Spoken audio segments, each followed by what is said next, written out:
우리 하나님의 말씀 보시겠습니다. 오늘 이 저녁에 우리에게 주신 하나님의 말씀은요, 구약 성경 에스겔 2장 1절에서부터 마지막 10절까지 있는 말씀을 저와 여러분들이 한 절씩 한 절씩 교독하시겠습니다. 구약 성경 1152페이지 정도쯤에 있습니다. 에스겔 2장이고요. 1절에서부터 마지막 10절까지 있는 말씀입니다. 제가 한 절, 여러분들이 한 절, 마지막 9절, 10절은 같이 보겠습니다. 제가 1절부터 있습니다. 그가 내게 이르시되 인자야 내 발로 일어서라 내가 내게 말하리라 하시며 그가 내게 말씀하실 때에 그 영이 내게 임하사 나를 일으켜 내 발로 세우시기로 내가 그 말씀하시는 자의 소리를 들으니 내게 이르시되 인자야 내가 너를 이스라엘 자손 곧 패역한 백성 나를 배반하는 자에게 보내노라 그들과 그 조상들이 내게 범죄하여 오늘까지 이르렀나니 이 자손은 얼굴이 뻔뻔하고 마음이 굳은 자니라. 내가 너를 그들에게 보내노니 너는 그들에게 이르기를 주 여호와의 말씀이 이러하시다 하라. 그들은 패역한 족속이라. 그들이 듣든지 아니 듣든지 그들 가운데에 선지자가 있음을 알지니라. 인자야 너는 비록 가시와 젤레와 함께 있으며 전갈 가운데에 거주할지라도 그들을 두려워하지 말고 그들의 말을 두려워하지 말지어다. 그들은 패역한 족속이라도 그 말을 두려워하지 말며 그 얼굴을 무서워하지 말지어다. 그들은 심히 패역한 자라. 그들이 듣든지 아니 듣든지 너는 내 말로 고할지어다. 너 인자야 내가 내게 이르는 말을 듣고 그 패역한 족속같이 패역하지 말고 내 입을 벌리고 내가 내게 주는 것을 먹으라 하시기로 9절 10절 같이 봅니다. 내가 보니 보라 한 손이 나를 향하여 퍼지고 보라 그 안에 두루마리 책이 있더라. 그가 그것을 내 앞에 펴시니 그 안팎에 글이 있는데 그 위에 애가와 애곡과 재앙의 말이 기록되었더라. 아멘, 아멘. 오늘 이 저녁에 귀한 기도의 자리, 이 복된 은혜의 자리에 나오신 여러분 모두에게 하나님의 특별한 사랑이 오늘 이 밤에 쏟아질 수 있기를 주님의 이름으로 축원합니다. 제가 어제 우리 어르신들과 함께 잠깐 같이 시간을 보내고 왔었습니다. 그런데 오랜만에 보는 분들이 몇몇 분 계셨어요. 그 권사님들한테 제가 이제는 교회 안에서도 매번 뵙기를 원합니다 라고 한 분 한 분 개인적으로 속삭이듯이 인사를 했었습니다. 본인들이 조금 뻘쭘해 하실 것 같아서 제가 개인적으로 권사님 교회 안에서도 꼭 뵐게요 라고 그렇게 인사를 했었는데 오늘 이 밤에 찾아보니까 주일에 오시겠죠, 그죠? 주일에 오실 것 같습니다. 그런데 참 감사한 것은요, 어제 우리 어르신들과 함께 시간을 보내고 이제 아내와 집에 가는데요. 아내가 갑자기 아이스크림이 먹고 싶다고 했습니다. 그래서 무인 아이스크림, 무인 가게, 주인이 없는 가게에 가서 아이스크림을 사는데요. 어디서 익숙한 모습이 눈에 보이는 거예요. 그 아이스크림 가게에서 제가 우리 중고등부 회장님을 만났습니다. 그 회장님에게 제가 내일 예배에 올 거지라고 제가 물었어요. 그러니까 씩 웃으면서 내일은 갈게요 라고 그렇게 이야기를 했었습니다. 그런데 오늘 정말 예배에 나왔습니다. 우리 중고등부 회장님께 박수 한번 보낼까요? 아마 누군지 궁금하시죠, 그죠? 하나님의 은혜가 우리 귀한 승현 형제 가운데 그리고 오늘 이 밤에 참석하신 우리 어린이들, 청소년들, 우리 청년들 가운데 하나님의 은혜가 2배로 임할 수 있기를 주님의 이름으로 축원합니다. 네, 제가 한동안 다이어트의 매력에 빠진 적이 있었습니다. 다이어트를 심하게 할 때면 보통은 점심 식사를 하고 오후 2시부터는 아예 음식을 먹지 않았었던 그러한 시기가 있었습니다. 물론 물은 마셨고요. 배가 고프면 커피로 때로는 허기를 채우곤 그렇게 하면서 다이어트를 했었던 그런 적이 있었습니다. 그 결과 체중이 많이 줄었습니다. 체중이 자꾸만 줄어가는 것을 제가 보게 되니까 이 다이어트에 더 제 자신이 심취하게 되는 것을 경험을 했었습니다. 자꾸 요즘에 옛날의 제 모습을 찾아서 저한테 한 번씩 이야기하시는 분들이 계시더라고요. 유튜브에 보면 옛날의 모습들이 좀 깜짝 놀랄 만한 모습들이 있긴 하는데 그 모습을 보며 지금의 모습을 비교하시면서 예전에 어땠습니까? 예전에 몇 킬로였어요? 라고 이렇게 물으시는 분이 있을 것 같아서 사전에 말씀드립니다마는 체중이 좀 많이 빠졌습니다. 체중이 급격히 줄어드는 그 재미가 있어서 다이어트를 계속 무리하게 사실 좀 했었습니다. 이 다이어트에 무리를 하면서 집중을 하다 보니까 숫자는 점점 더 줄어다 가는데 신체에 필요한 영양소가 몸무게가 빠지면서 같이 사라지게 되는 것을 제가 몰랐습니다. 어느 순간에 어지럼증의 현상이 갑자기 막 생겨나는 거였어요. 그런데 제가 예전에 있었던 교회에서 매 예배 때마다 찬양 인도를 했었습니다. 찬양 인도를 하고 예배를 인도하고 난 후에 어느 날 하루는 강단에서 내려왔는데 너무 어지러워서 균형을 못 잡겠더라고요. 거의 30분, 40분을 찬양 인도를 하고 마지막 기도 인도까지 하고 설교하시는 담임 목사님께 마이크를 넘겨드리고 나서 강단에 내려오는데 너무 어지러워서 중심을 못 잡게 되었습니다. 그런데 가만히 생각해 보니까 왜 이러한 현상이 생겨났었는가? 급격한 다이어트로 인해서 몸의 영양분이 자꾸 빠져나가기 때문이구나 라는 그 사실을 제가 깨닫게 되었습니다. 실제로 피검사를 했었는데요. 필수 영양소가 부족하다는 그러한 판정이 갑자기 나와버렸던 거예요. 그래서 그 일 이후로 조금씩 음식을 다시 섭취하기를 시작했고 그러다 보니까 몸이 다시 이렇게 회복이 되고 체중이 또다시 늘어나게 되는 것을 제가 경험을 했었습니다. 그때에 제가 깨달았었던 그런 진리가 하나 있습니다. 결론이 있었는데요. 무엇인가 하면 모든 것은 다 균형 있게 그리고 적당하게 또한 골고루 해야지만이 자기의 건강에 유익이 된다라는 것을 제가 그때 철저하게 깨닫게 되었습니다. 한번 뭔가 빠지게 되면 끝장을 보는 그러한 성격이기 때문에 한번 시작을 하면 끝까지 해야만 하는 그러한 성향이기 때문에 그러한 안 좋은 그러한 결과를 경험했었던 적이 있었습니다. 이와 마찬가지입니다. 오늘 이 저녁에 예배에 나오신 사랑하는 여러분, 우리 그리스도인들은 영의 양식도 반드시 그리고 매일마다 섭취해야만 합니다. 사람이 먹는 음식도 불균형으로 인한 부작용의 현상들이 종종 생겨나는데 기억하십시오. 우리 신앙을 지탱하고 있는 영적인 양식은요, 당연히 골고루 섭취하셔야 되고 또한 그 영적인 양식을 저와 여러분들은 꾸준히 섭취하셔야지만이 정상적인 신앙의 대로를 달려갈 수가 있습니다. 그 중에서도 오늘 저녁의 제목이라고 할 수 있는 이 말씀, 하나님의 말씀이라는 것은 꾸준하게 섭취해야 되는 것, 우리 그리스도인들에게 있어서는 반드시 필수 영양소라는 사실, 오늘 이 주시는 말씀을 통해서 하나님의 마음을 깨달으시면서 말씀 섭취하는 이 과정 속에 저와 여러분들이 좀 더 관심을 가지고 힘을 낼 수 있기를 주님의 이름으로 축원합니다. 오늘 이 본문의 말씀을 통해서 우리는요, 하나님과 동행했었던 믿음의 선지자 에스겔에 대해서 잠시 살펴볼 것입니다. 하나님께서는 패역했었던 이스라엘 백성들에게, 완악하디 짝이 없었던 이스라엘 백성들에게 가장 필요하다라고 처방하신 처방전이 바로 곧 말씀이었습니다.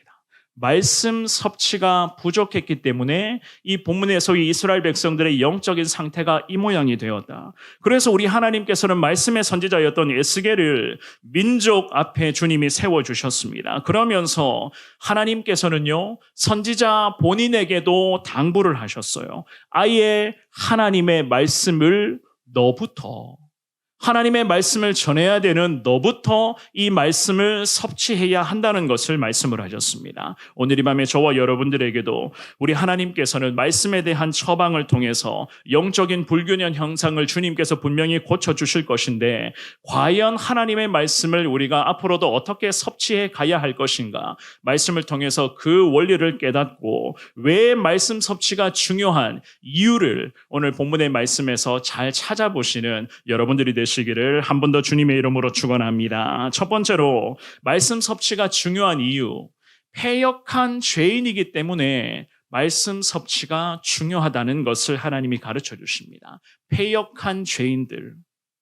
오늘 이 본문의 말씀에서 에스겔 선지자는 30세의 나이에 하나님으로부터 부름을 받았습니다. 그리고 선지자로서 소명을 확신한 후에 하나님의 권능이 에스겔 선지자에게 곧장 임하게 되는 것을 선지자가 경험을 합니다. 이 에스겔 선지자가 그발 강가에서 환상을 보게 되었습니다. 그 환상을 통해서 과연 예루살렘이 그리고 이스라엘 민족들이 어떤 심판을 받을 것인가?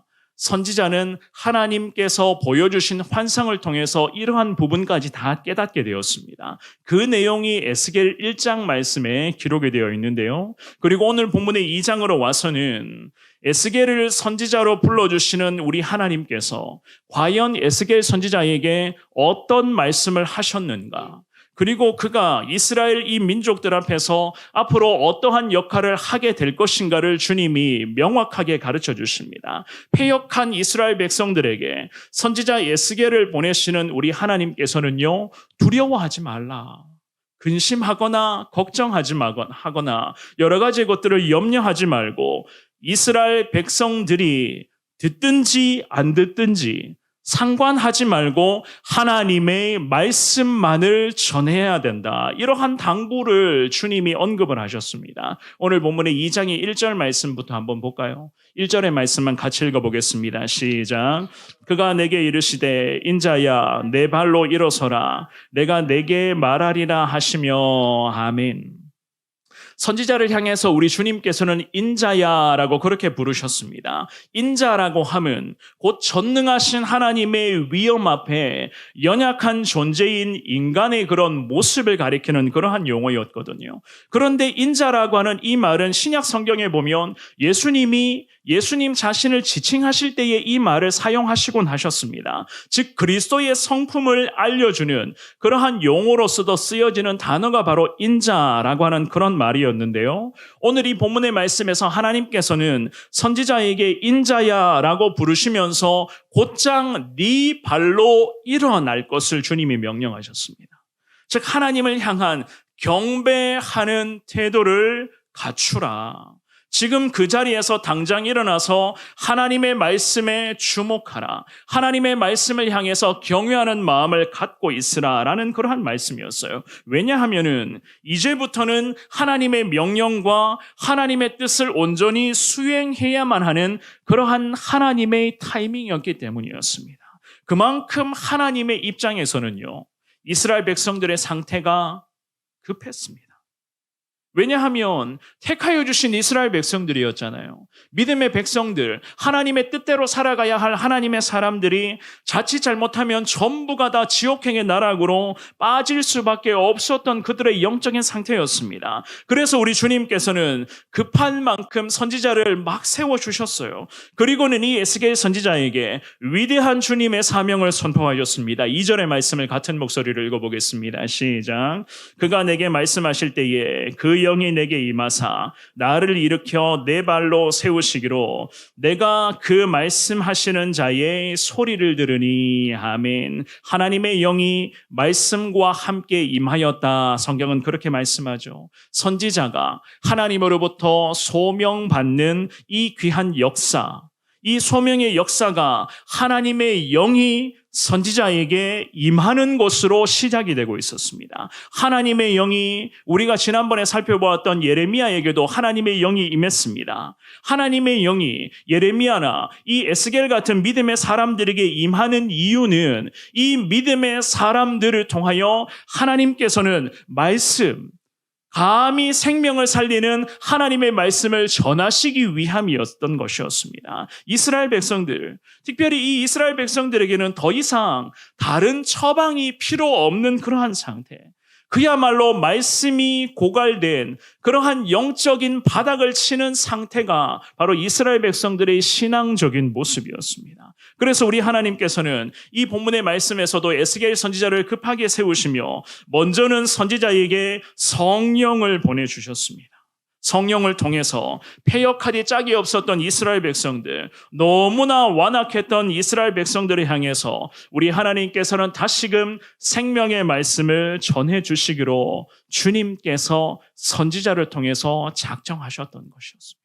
3절과 4절 말씀도 같이 읽어볼까요? 오늘 본문의 3절 4절입니다. 시작. 내게 이르시되 인자야 내가 너를 이스라엘 자손 곧 패역한 백성 나를 배반하는 자에게 보내노라. 그들과 그 조상들이 내게 범죄하여 오늘까지 이르렀나니 이 자손은 얼굴이 뻔뻔하고 마음이 굳은 자니라. 내가 너를 그들에게 보내노니 너는 그들에게 이르기를 주 여호와의 말씀이 이러하시다 하라. 아멘. 이 말씀을 잘 보시면은요, 우리 하나님이 이스라엘 백성들이 왜 완악한 상태였는가 이렇게 말씀을 하세요. 이스라엘 자손의 얼굴이 뻔뻔하고 마음이 굳어 있다. 주님은 저들의 영적인 상태를 이렇게 진단을 하셨습니다. 얼굴이 뻔뻔하다. 실컷 죄를 짓고 있는데도 불구하고 아무렇지도 않은 척 살아가고 있다는 거예요. 여러 가지 세상의 흔적들이 다 내게 묻어 있는데 아무렇지도 않은 척 교회 현관문을 들어와서 주님 앞에 예배를 드리고 있다는 이야기입니다. 그런데 더 기가 막힌 것은 하나님 앞에서 그들의 심령의 상태는 굳어 있었다. 죄악의 여러 가지 문제들이 저들 가운데 겹겹이 쌓이고 있었는데 너무 많은 죄악된 모습으로 인해서 저들의 심령이 굳어 있었다. 완전히 죄로 인해 딱딱해져 있었던 그러한 상태였습니다. 그런데 우리 주님께서는 이스라엘 백성들, 이러한 이스라엘 백성들을 향해서 3절 말씀에 보면은요, 패역한 백성이다 라고 그렇게 말씀을 하시죠. 그죠? 반역과 배반을 일삼는 그러한 민족의 상태, 굉장히 하나님을 언짢게 해드리는 그들의 모습이었던 것이었습니다.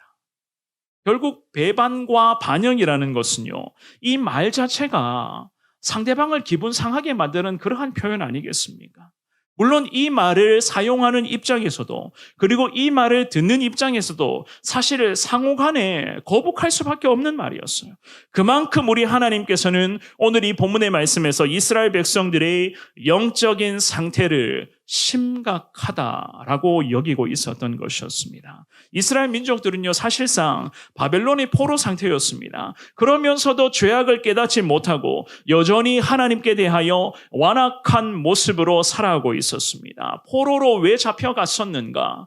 왜 포로 생활을 하고 있었는가? 라고 하는 이유 자체를 저들이 몰랐습니다. 왜 그랬을까요? 포로 생활이 너무 길어지다 보니까 여기에 사람이 또 여기에 또 익숙해진 상태가 되어버렸어요. 너무나 무서운 상태 아닙니까? 왜 포로로 잡혀갔습니까? 하나님으로부터의 심판과 징계의 방법으로서 저들이 바벨론의 포로로 잡혀갔었잖아요. 그런데 포로 생활을 하면서 철저하게 하나님 앞에 회개하고 저들의 연약함의 모습을 가지고 주님 앞에 엎드리며 나라와 민족의 죄악의 모습을 주님 용서해 주십시오. 민족이 한 마음으로 주님 앞에 엎드려야 했었지만 저들은 포로 상태였음에도 불구하고 민족의 죄악을 깨닫지 못하고 여전히 하나님 앞에서 완악한 자세로 일관하고 있었던 것이었습니다. 또한 우리 하나님께서는 그들을 대하시되 진노하시는 모습으로서 그들을 대하셨습니다. 이것은 그들이 하나님의 말씀을 거부하고 하나님을 반역하고 배신하는 결과였어요. 하지만 이 본문의 말씀의 흐름을 여러분들이 이미 다 읽어보셔서 아시겠지만 우리 하나님께서는 택하신 백성에 대해서 여전히 언약의 말씀을 잊지 않으시는 하나님 아니셨습니까? 왜냐하면 선지자를 급하게 주님이 세워주셨습니다. 급할 만큼 하나님이 이 믿음의 사람을 민족 앞에 세워주셨어요. 그리고 에스겔 선지자를 통해서 이스라엘 민족들을 향해서 다시금 하나님의 말씀을 전하시면서 저들에게 살아날 수 있는 길과 소망을 하나님이 허락해 주시는 그러한 하나님 아니셨습니까? 오늘 본문의 5절의 말씀에 보면 이런 말씀이 있습니다. 우리 같은 목소리로 5절 읽어보겠습니다. 시작. 그들은 패역한 족속이라. 그들이 듣든지 아니 듣든지 그들 가운데에 선지자가 있음을 알지니라. 아멘. 하나님 말씀이 선지자를 통해서 전해질 것이라고 말씀합니다. 하지만 하나님은 이것 또한 알고 계셨어요. 이렇게 예측하셨습니다. 그들이 듣지 않을 것이다. 하나님의 말씀이 선포됨에도 불구하고 하나님의 백성이라는 자들이 말씀을 듣지 않게 될 것이다. 그만큼 패역하고 완악한 상태, 본성 자체가 죄인이라는 그러한 주님의 말씀 아니겠습니까? 신약 성경 에베소서 2장 3절 말씀에 보면 이런 말씀이 있습니다. 우리 같이 이 말씀 한번 읽어볼까요? 자, 시작. 전에는 우리도 다 그 가운데서 우리 육체의 욕심을 따라 지내며 육체와 마음에 원하는 것을 하여 다른 이들과 같이 본질상 진노의 자녀이었더니. 아멘. 본질상 진노의 자녀가 누구라고요? 우리라고 말씀합니다. 사랑하는 여러분, 우리 하나님은 이렇게까지 패역했었던 오늘 본문의 구약의 이스라엘 백성들에게 하나님 당신의 마음을 다시 한번 내보이셨습니다. 좀 전에 읽어보셨던 5절 말씀의 하반절에 기록한 것처럼 패역한 백성들 가운데 하나님께서는 선지자가 있음을 알게 해주시겠다. 그렇게까지 이스라엘 백성들을 배려하셨습니다. 이것이 바로 하나님의 자녀를 향한 우리 하나님의 그 귀한 마음 아니겠습니까? 오늘 이 저녁에 예배의 자리에 나오신 저나 여러분들도 마찬가지입니다. 주님의 마음을 다시 한 번 더 제대로 깨달을 수 있기를 주의 이름으로 축원합니다. 그래야지만 이 패역하고 완악한 상태에서 우리 역시나 벗어날 수가 있는 것입니다. 주님의 마음은요, 말씀이었어요. 생명의 말씀을 통해서 빨리 죽어가는 저들을 하나님께로 돌아오게 하게끔 하는 것이 우리 하나님의 마음이었습니다. 이스라엘 백성들을 그토록 하나님이 사랑하셔서 죄악에서 저들이 하루라도 빨리 돌이켜서 하나님께로 다시금 돌아오게 하는 것이 우리 주님의 목적이었습니다. 그래서 하나님께서는 예비해 놓으신 믿음의 에스겔이라는 사람을 통하여서 하나님께서는 시대와 민족을 향해서 생명의 말씀을 전하신 하나님 아니셨습니까? 우리 하나님이 우리에게도 원하시는 것은요, 심판이 아닙니다. 말씀 앞에서 회개하고 온전히 돌아오는 것을 주님이 우리에게도 원하고 계실 줄 믿습니다. 저와 여러분들에게도 우리뿐만이 아니라 이 조국 대한민국과 세계 열방도 마찬가지입니다. 완악하고 패역한 그런 영적인 상태를 우리부터가 인정하셔야 되는 거예요. 지난 한 주간 실컷 죄악된 가운데에 죄악된 모습에 우리가 노출되었잖아요. 그 죄를 이겨내야 되는데 때로는 죄를 이겨내지 못하고 때로는 교묘하게 죄와 타협하는 모습도 있었고 때로는 죄의 그런 강한 세력 앞에 저항할 수 있는 힘이 없어서 그냥 그 죄의 세력 앞에 타협하고 넘어지며 그냥 쓰러진 그런 순간도 있었잖아요. 오늘 이 저녁에 하나님이 저나 여러분들에게도 말씀하십니다. 우리의 이러한 영적인 상태를 말씀 앞에 인정하며 주시는 이 말씀에 섭취하는 과정을 통해서 이러한 상태에서 빨리 벗어나기를, 그리하여서 이 말씀을 통해서 다시 한번 새 힘을 얻고 하나님의 은혜를 사모하여 순결한 모습으로 주님께로 나올 것을 하나님은 우리에게도 분명하게 말씀하고 계시는 줄 믿습니다. 이 주시는 귀한 말씀의 능력을 저와 여러분들이 받아서 계속해서 이 험한 세상에서 그럼에도 하나님만을 의지하시며 승리의 길 위에서 더 하나님만을 간절하게 붙잡으시는 저와 여러분들의 복된 삶이 될 수 있기를 주님의 이름으로 축원합니다. 두 번째입니다. 왜 말씀 섭취가 중요한가? 하나님의 말씀이 우리의 삶의 분명한 기준점이기 때문에 그렇습니다. 하나님의 귀한 말씀이 저나 여러분들의 삶에 평생의 기준점 될 수 있기를 주의 이름으로 축원합니다. 8절의 말씀입니다. 같은 목소리로 오늘 본문의 8절을 읽어보겠습니다. 시작. 너 인자야, 내가 내게 이르는 말을 듣고 그 패역한 족속같이 패역하지 말고 내 입을 벌리고 내가 내게 주는 것을 먹으라 하시기로. 아멘. 하나님께서는 이스라엘 백성들이 그리고 오늘 이 저녁에 예배를 드리는 우리가 왜 말씀을 섭취해야 하는가를 이렇게 언급을 하셨어요. 어떤 이유로요? 패역했기 때문이다. 8절 말씀은 그렇게 말씀합니다. 패역한 이스라엘 백성들에게 가서 말씀을 전해야 되는 에스겔 선지자였습니다. 선지자의 마음이 어땠을까요? 하나님이 저들을 패역한 상태라고 이미 말씀하셨는데 패역한 자들에게 가서 하나님의 말씀을 전한다? 선지자의 마음이 과연 어땠을까? 앞으로 일어나게 될 일들, 어떠한 일들이 일어나게 될지 모르는 그러한 상황 아니었습니까? 걱정과 근심과 아무리 천하의 믿음의 사람 선지자라 할지라도 그 마음 안에 두려움이 계속해서 교차되는 것은 사실이었어요. 부인할 수 없는 사실이었습니다. 그런데 이러한 에스겔 선지자의 마음을 우리 하나님도 너무나 잘 알고 계셨습니다. 그래서 먼저는 선지자에게 사명을 수행하기 직전에 하나님이 이렇게 말씀으로 당부를 하시죠. 8절 말씀의 하반절에 보시면은요. 네 입을 벌리고 내가 네게 주는 것을 먹으라.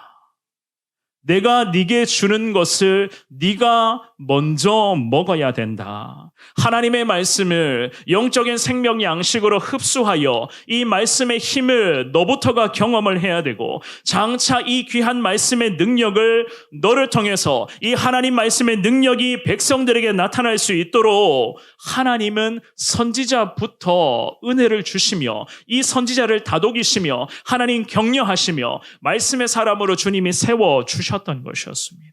오늘 예배에 나오신 사랑하는 여러분, 주님의 이러한 당부는 우리의 삶의 전제가 되어야 한다는 것을 주님이 우리들에게도 알려주시는 거예요. 하나님의 말씀이라고 하는 것은요, 말씀을 전하는 사명자, 또한 말씀대로 살아가야 할 사명자가 결국에는 이 귀한 말씀을 믿고 이 말씀을 경험하며 이 말씀을 더 가까이 하는 일에 우리도 집중해야 한다는 거예요. 우리도 말씀을 더 가까이 해야만 한다는 것입니다. 디모데후서 3장 말씀 한번 볼까요? 디모데후서 3장 14절 말씀 같이 한번 읽어보겠습니다. 시작. 그러나 너는 배우고 확신한 일에 거하라. 너는 내가 누구에게서 배운 것을 알며. 아멘. 이 말씀을 잘 보시면 말씀의 능력을 잘 전달하는 것에만 나타나는 것보다 잘 전달해야 하는 하나님의 말씀은 먼저는 내게 적용해야 한다는 것을 주님이 일러주시는 것입니다. 내게 전해야 되는, 내가 전해야 되는 말씀, 내가 순종해야 되는 말씀, 또한 내가 따라가야 할 이 말씀의 능력을 나부터가 잘 알고 있어야 된다는 거예요. 그 능력을 알기 위해서는 결국에는 저와 여러분들이 말씀대로 살아가는 것이 항상 먼저가 되어야 되는 것 아니겠습니까? 이 강단에 올라오는 저 역시나 마찬가지입니다. 늘 말씀을 전하며 말씀을 선포해야 되는 제 입장입니다. 아무리 하나님의 말씀을 많이 묵상하고 이 말씀을 준비하는 이 작업에 저 역시나 집중한다고 해도요. 사랑하는 여러분, 이 말씀을 준비하며 말씀을 전하는 저에게부터 먼저는 이 말씀의 능력이 나타나야 하나님께서는 저를 통해서, 부족한 저를 통해서 여러분들에게도 말씀의 능력이 그대로 나타나게 하실 줄 믿습니다. 그래야지만이 저도 여러분들도 말씀의 사람으로 살아갈 수 있는 것 아니겠습니까? 말씀을 준비하는 저 역시나 마찬가지입니다. 이 말씀대로 살아가려고 저부터 어쨌든 하나님 말씀 앞에 바로 서 있으려고 나름대로 부단하게 노력하며 말씀을 씹어 먹으려고 부단하게 하나님 앞에 엎드리고 있는 저 자신의 그런 모습 또한도 있습니다. 그렇다면은요, 말씀을 듣고 있는 여러분들은 과연 어떤지, 여러분들은 어떻습니까? 우리 셀 리더로 섬기시는 분들과 주일학교 섬기시는 우리 선생님으로 섬기시는 여러분들은 과연 어떻습니까? 말씀이 내 삶의 전부가 되기를 바라고 소망하십니까? 하나님의 이 귀한 말씀을 먼저는 내 삶에서부터 적용하고자 우리 사랑하는 셀 리더분들은 노력하시고 기도하며 주님의 마음을 헤아리고 집중하려고 계십니까? 우리 주일학교 선생님들은 어떠십니까? 자라나는 믿음의 세대들이 말씀 안에서 잘 자라날 수 있도록 하기 위한 마음 담아서 매번 말씀을 가까이 하시며 준비하는 말씀, 주일의 예배 이후에 공과 시간에 그 준비하는 말씀으로 아이들이 자랄 수 있도록 한 주간 내내 기도하시며 준비하시고 하나님의 마음에 집중하는 시간을 갖고 계시는지 모르겠습니다.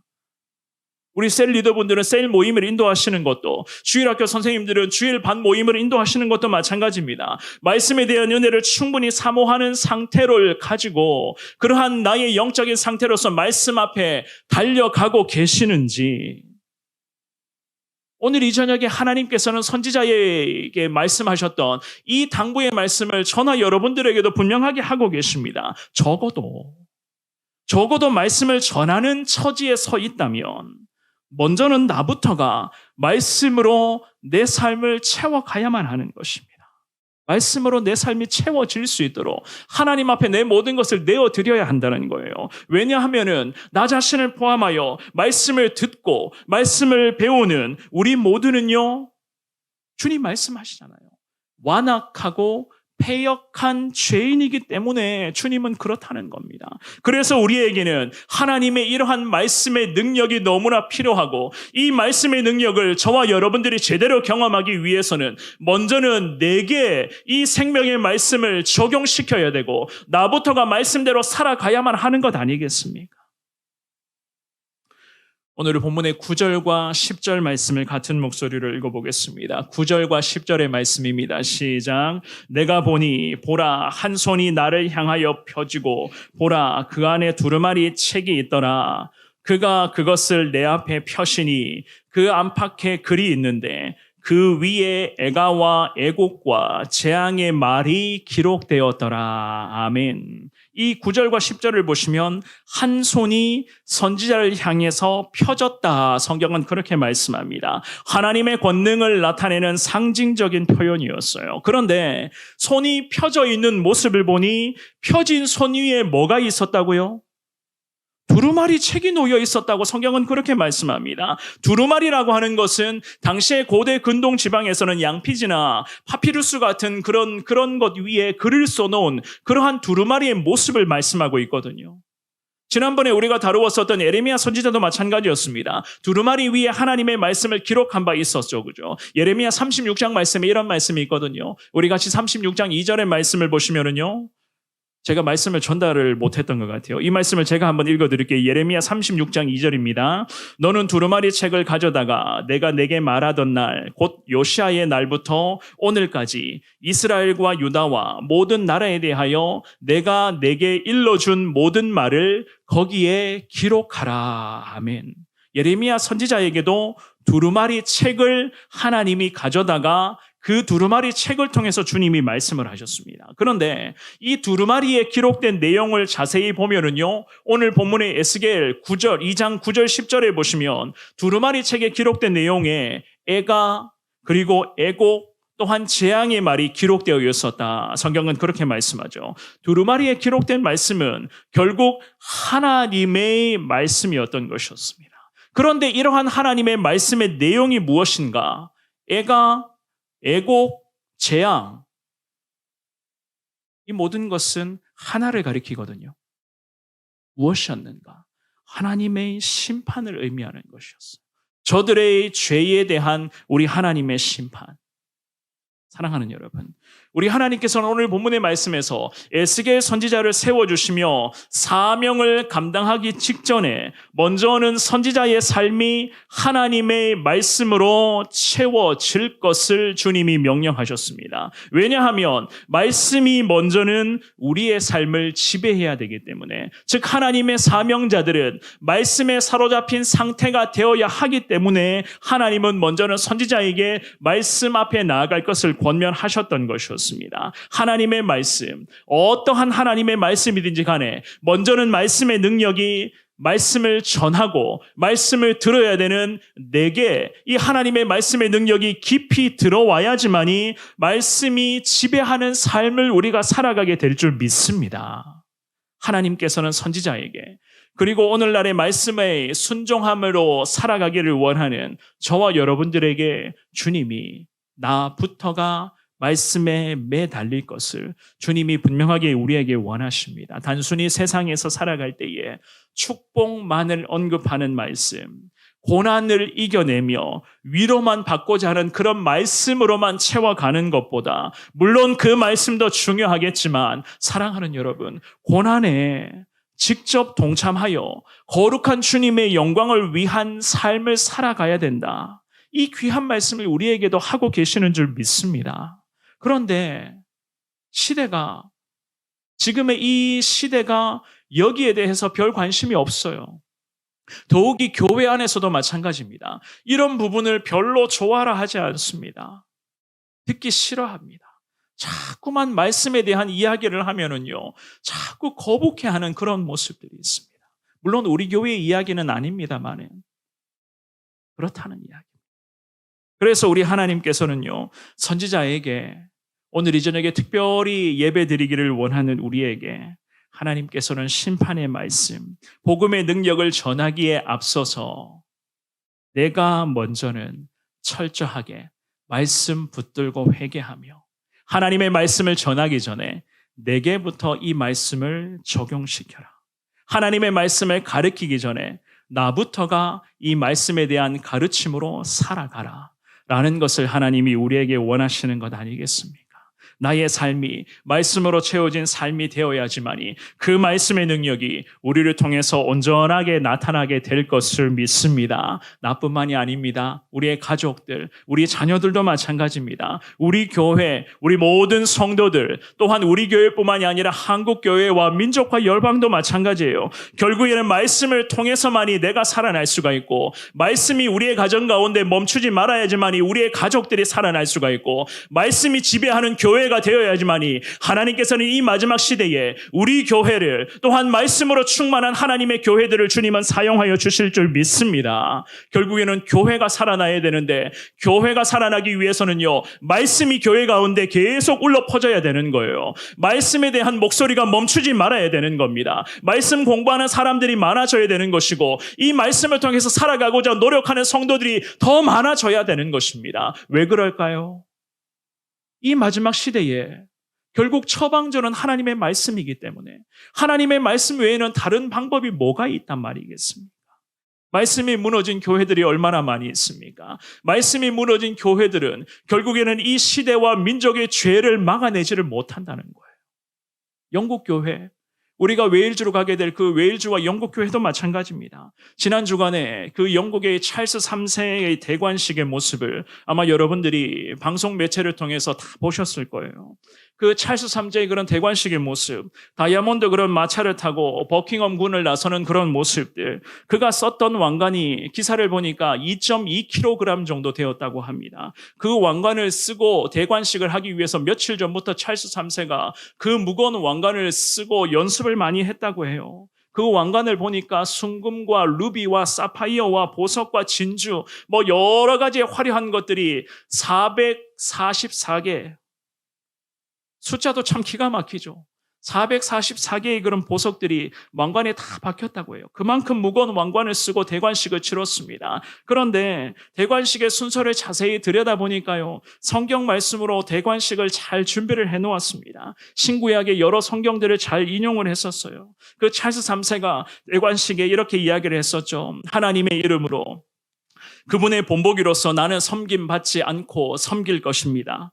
하나님 앞에서 나는 개신교 신자이며 개신교 신자에게 왕위 계승, 왕위를 승계하는 이 법률을 잘 지킬 것을 엄숙하고 성실하게 선언합니다. 라고 그렇게 이야기를 했었습니다. 사랑하는 여러분, 이 영국 국왕의 대관식의 모습을 보면서 참 영국 교회와 성도들이 성경 말씀을 그들의 삶에 물론 가장 소중하게 삼기를 원하는 마음 담아서 우리가 기도해야 되는 것은 당연하지만은요, 현재 영국의 모습을 보면은 다 그렇지는 않잖아요. 그렇죠?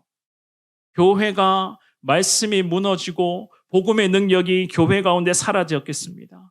그래서 이 영국이라는 나라가 어땠습니까? 지금도 그렇죠. 동성혼이 법과 제도로 견고하게 자리 잡고 있는 나라가 이 영국입니다. 여기에 대해서 성경적으로 이 동성결혼에 대해서 반대 목소리를 내기만 하면 곧바로 처벌받게 되어 있습니다. 법적으로 처벌받습니다. 그래서 거룩한 강단에서 하나님의 종들이 말씀을 말씀대로 선포하지를 못하는 곳이 바로 영국이라는 나라입니다. 그런데 그 대관식에 이 찰스 3세가 성경을 여러 군데 인용을 하면서 이렇게 이야기를 했었습니다. 어떻게 보면은요, 참 희망은 있다라는 그런 생각 또한 물론 해봅니다.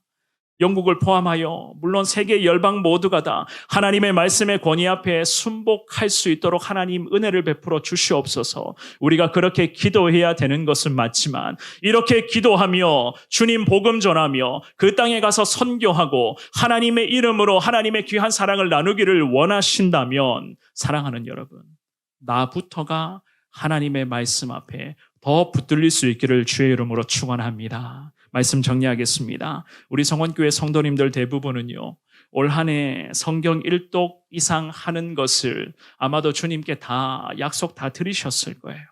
그리고 그 성경 1독 이상 하겠다는 그 약속 지금도 신실하게 잘 이행하고 계실 줄 믿습니다. 성경을 1독 해야 되는 이유가 무엇일까요?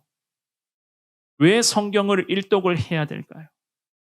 오늘 이 본문의 말씀에서 하나님이 우리들에게 두 가지로 잘 이유를 말씀해 주셨죠. 그죠? 성경을 일독 이상 하는 것, 성경을 계속 가까이 해야만 하는 것, 먼저는 내가 하나님 앞에서 패역하고 완악한 죄인이기 때문에. 그리고 그 하나님의 말씀을 내 삶에 채워감으로써 이제는 그 말씀대로 내가 살아가야 되고 그 말씀대로 내가 이 땅에서 온전히 믿음으로 살아가야 되고 또한 그 말씀을 통해서 나뿐만이 아니라 모든 영혼들이 하나님 말씀대로 살아가기를 원하고 기도하며 주님의 도구로 쓰임받기를 우리가 소망하기 때문에 하나님께서는 오늘 이 밤에 저와 여러분들에게 성경 일독 이상 아니 성경 말씀을 가까이 하라는 것을 말씀하셨습니다. 오늘 주시는 이 귀한 하나님의 말씀 앞에 믿음으로 순종하시되 성경 말씀 읽으시는 것 아마도 힘드실 수 있어요. 저도 요즘 들어서 이런 말씀 드리면 좀 죄송하지만 말씀을 보는데 설교 원고를 작성하고 말씀을 보는데 글자가 잘 보이지를 않는 거예요. 그런데 저도 이런데 우리 권사님들, 우리 어르신들은 어떨까? 참 그 말씀을 읽고 싶은 마음은 참 간절하실 건데 어떻게 이 성경 말씀을 그렇게 늘 묵상하실까? 이런 생각들도 저도 들더라고요. 사랑하는 여러분, 성경 말씀 그럼에도 묵상하기를 힘들어도 끝까지 열심을 가지고 묵상하시되 때로는 말씀만을 읽는 것보다 때로는 핸드폰을 통해서 말씀도 들으셔도 괜찮습니다. 말씀을 틀어놓으셔도 괜찮아요. 때로는 눈이 안 보일 때가 있어요. 침침할 때. 그렇다면 말씀을 틀어놓으십시오.